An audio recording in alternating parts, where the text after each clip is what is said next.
Allah says, I'll give you such a package, especially for those people that when they descend onto planet Earth with that purpose, objective, Allah says, don't forget me. Alasta bi rabbikum. I took a promise from you in the Quran that Allah, we won't forgive you. It doesn't matter where you send us, Allah, we promise. We promised to Allah this, did we not, before we came? All of us. You understand what I'm saying? So this is the objective. Allah says, I want you in the world, don't forget me, Allah says.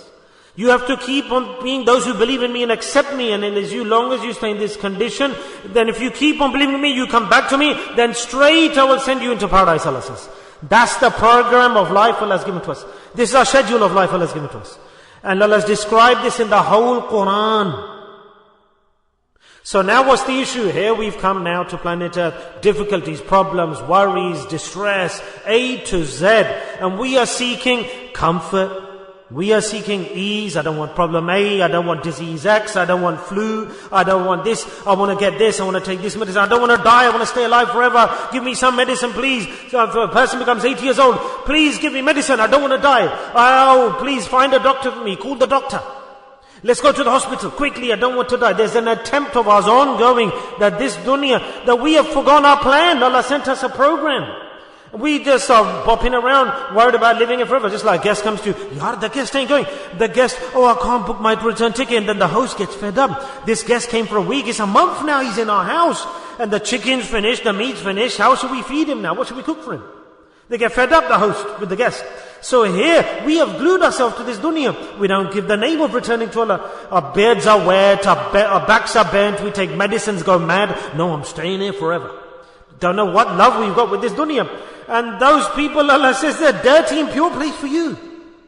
So Allah said that I love you immensely. I'm sending you to planet Earth. So I'm giving you a package of solutions. If you utilize that package and you keep on believing in me, just for those who believe in me, don't forget me when you go down there on earth. Allah says, keep on considering your Lord as your Rabb. And you won't do sajda, prostration to ghayr. And you won't make the idols out of sand and make them your God. And you won't prostrate to a messenger or prophet. And you won't consider a wali Allah as God. And you won't make somebody a devta. You won't go to the graves and prostrate like they're your God and I get from it. No, khalis, pure believer who believes in his Rabb Allah. Allah says, you have to stay like this. So for those people who, Allah says, I love you. And the rest Allah says, I bypass. Say subhanallah.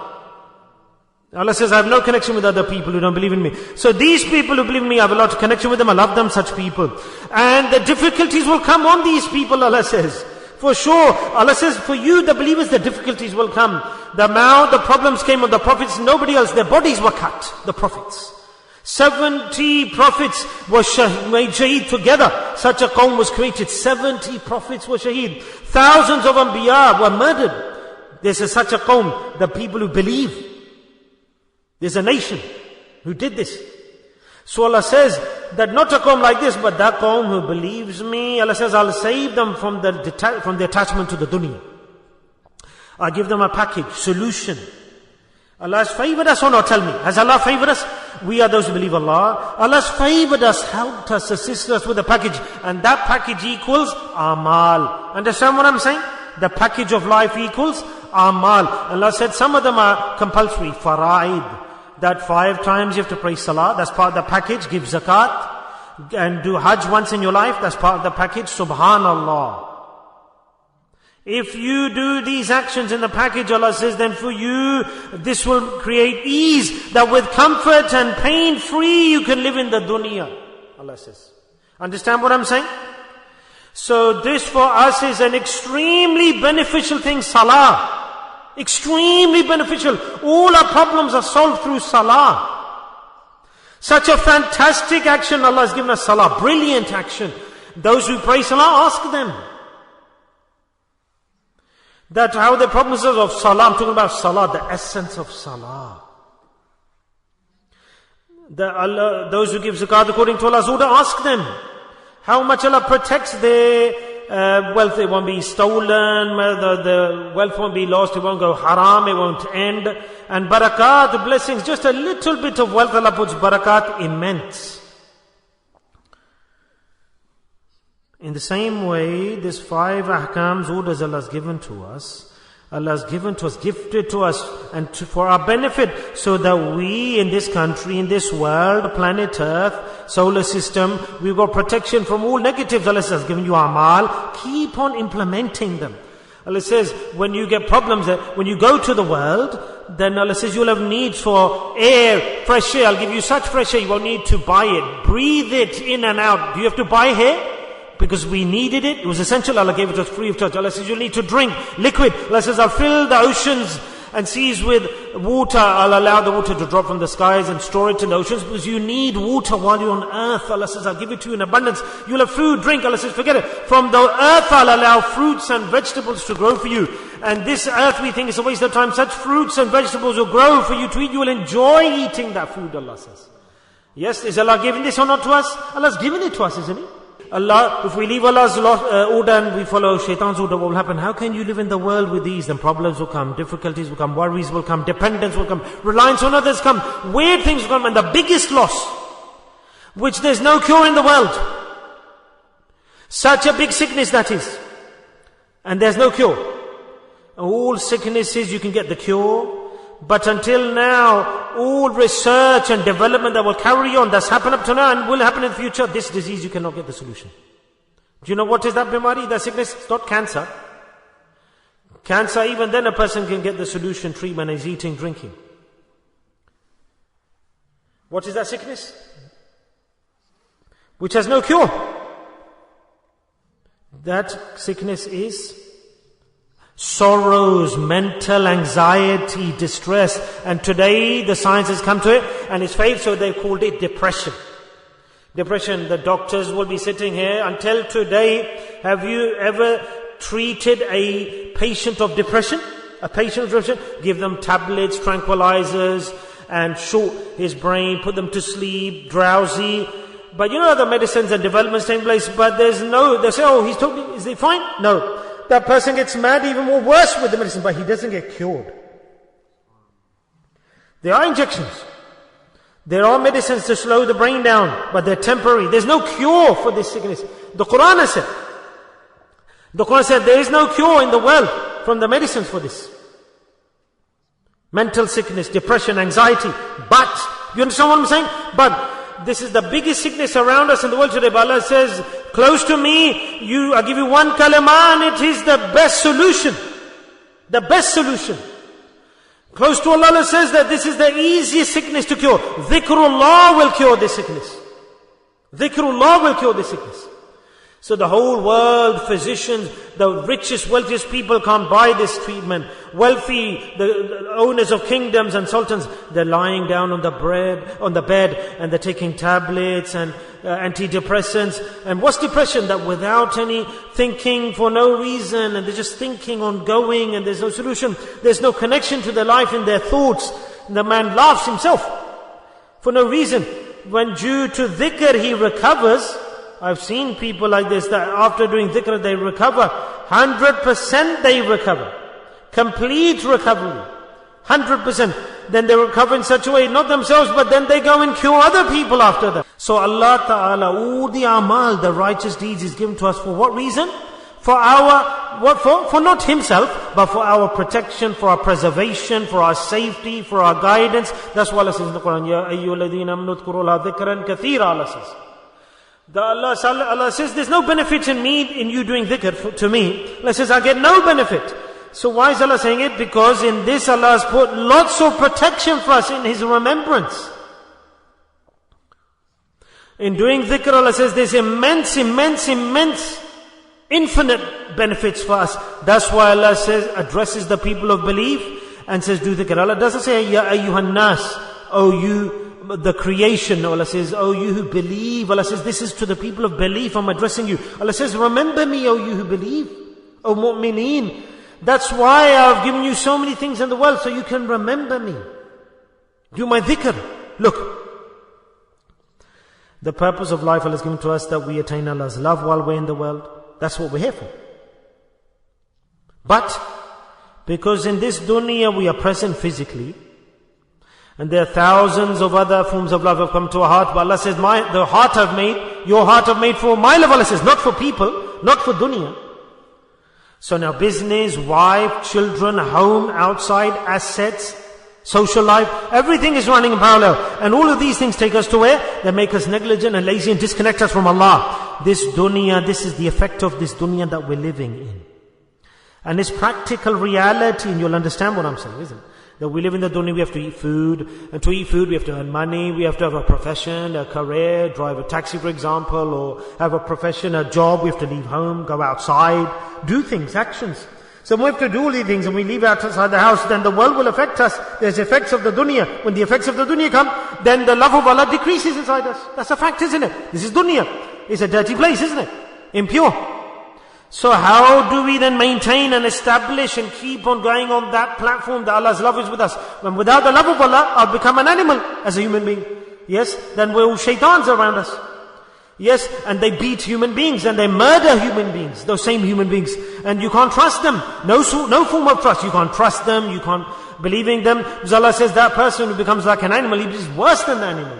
Who hasn't got the love of Allah? So we are so destroyed in the world around us, so destroyed, and know now that Allah's love has come out of us. We are free from Allah's love. And the love of wife, children, this person's love, that person's love for this, love for that. When Allah's love goes, then Allah's orders, we stop implementing them. Understand what I'm saying?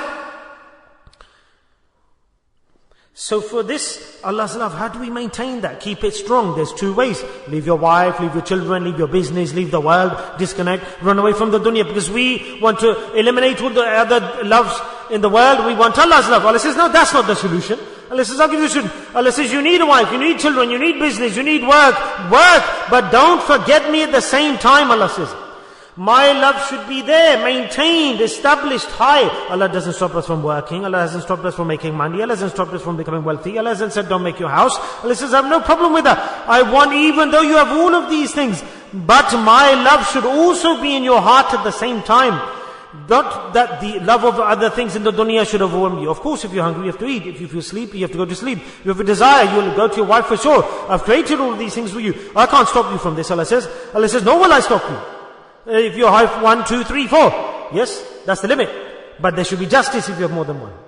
Yes, then Allah says, I'll take the hisab from you. If this desire Allah has given you increase, obviously Allah has put more desire inside a man, so Allah has given ijazah for 4. The more Allah has put inside us a capacity, desire, then Allah according to that capacity has given us ijazah. Eat, drink, kulu. Allah says, Ashrabu, do these things, eat and drink, but be careful that you have to come back to me, and when you've come back to me in that state, then your heart, there should be pure, 100% my love in your heart. La ilaha, you said this, that's what you should have in your heart when you come back to me, Allah says. But this is hard for us. Allah says, no, in your package, I've included this solution for you. I've put this medicine in your package of life. Use this medicine.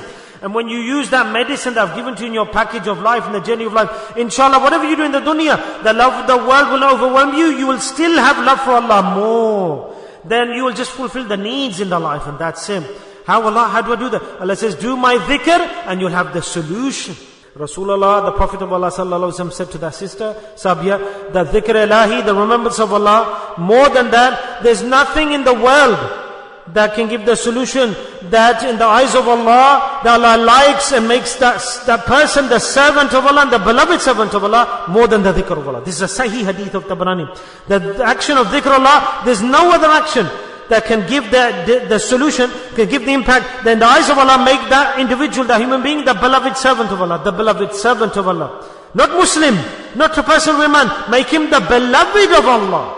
First and foremost, if you want to make your kids, that Allah has given instruction, 5 times salah in the masjid, bring them first. In the masjid. I'm not saying this, Allah the Creator, don't cry after. He says this. Then when the bad circumstances come, don't cry. Allah says, I destroy the calm. Does Allah destroy? Allah says, then my style changes. I won't do what I did to the people of Thamud or the people of Lut or bring earthquakes. No. Allah says, my style of punishing is different, unique in the whole world. I'll make you wretched, Allah says.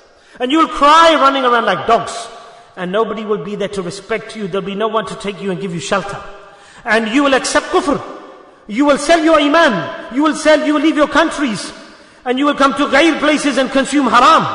You will reject salah. This is azab, punishment of Allah. That you will go to different places and with your eyes you will sell your children. They're running away, the girls with dirty clothes, dirty labas.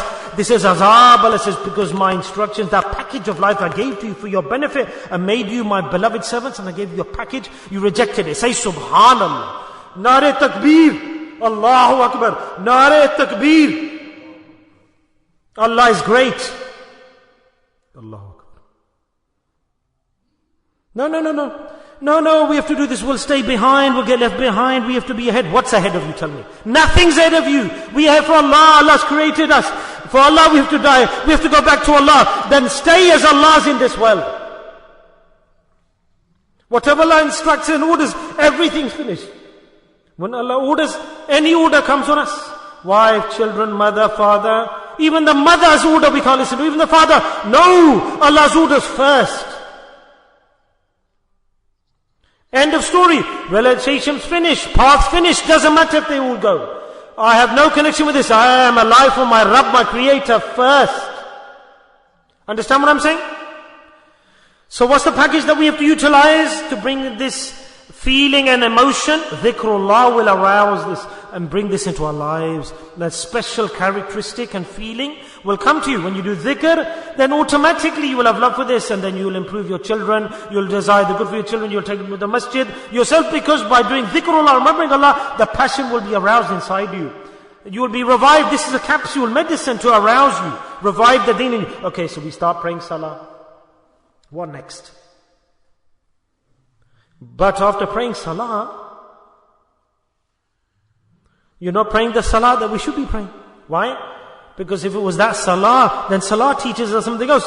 That if you get so much reward by traveling to the masjid, by entering the masjid, so much reward. The masjid, you go into Allah's house, you get so much thawab. Another hadith I'm remembering now in Sahih al-Bukhari, that when a person comes into the masjid, and he puts his heart to the masjid, subhanallah. Yes, does a person's heart not connect to the masjid? Of course, he feels like you're sat here with ease in the masjid, aren't you right now? You're not feeling anxiety, scared, fear. You're feeling ease, comfort. Oh, it's not that you want to run away. You come in with enjoyment, comfort. You pray salah, you do tilawah, do some tasbih. Your heart feels like it. Then what does Allah say? That this servant of mine, whose heart feels like it in my home, in my masjid, Allah says, I promise, Allah, this is Sahih Bukhari hadith. Oh, the bridge of Sirat also, and in Jannah, I am His protector, and I guarantee I'm responsible for taking there. What has Allah said? That I prefer this, that you do my dhikr, and kathir, ongoing do my dhikr. Ya ayyuhalladhina amanu dhkurullaha dhikran kathira, wasabbihu bukratan wa asila. Then the next schedule Allah gives. The morning you should be, that you remember me in the morning. Your morning should be like this, and your evening should be like this, that you remember me, Allah says. What does this mean? The morning and evening doesn't mean that just do dhikr in the morning, then you're free, then in the evening free. No. Morning, evening, what Allah mean is the whole day you should be immersed and busy, occupied in my remembrance. Yes, not morning maraqbah, then you're free now, come back in the evening. No. Morning, evening, the meaning is ongoing. All day you must stay in the